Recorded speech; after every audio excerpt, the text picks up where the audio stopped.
با سلام، دوخت ساق دوزی رو در پته آموزش خواهم داد.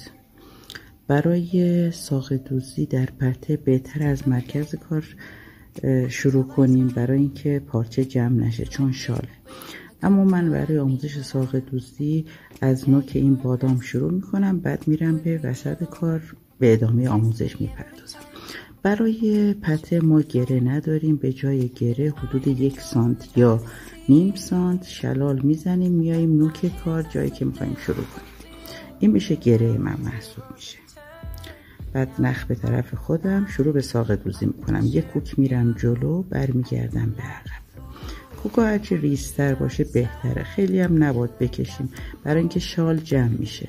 دوباره 2 میل میرم عقب، برمیگردم جلو. از انگشت شستم برای نگه داشتن نخ زیر دستم استفاده میکنم، البته سلیقه‌ایه. همینجور که میبینیم ساق دوزی رو ادامه میدم.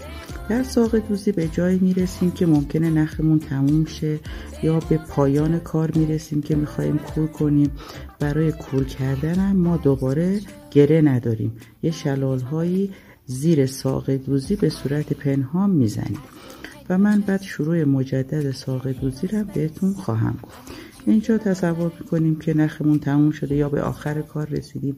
وقتی نخمون همین طرفه، این طرف مقابله، از همونجا با نوک سوزن حدود 1 سانت یا نیم سانت میریم زیر ساق دوزی، شلال میزنیم که معلومم نمیشه.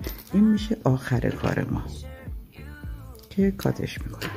حالا برای شروع مجدد دوباره من باز به عنوان گره حدود 1 سانت یا نیم سانت شلال میزنم، میرسم به پای کار.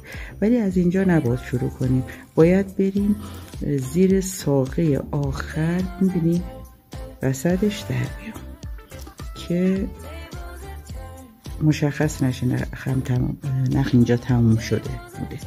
نخ دوباره میارم طرف خودم، دوباره شلال میزنم، شلال به عقب و به ساق دوزی ادامه میدم. بعد یه جاهای ساق دوزی به صورت تیز میخوایم برگردیم یا گلبرگ رو میخوایم انجام بدیم که من الان اینو کور میکنم. در قسمت مرکز کار ساق دوزی برگ و گلبرگ رو بهتون آموزش میدم. ممنون.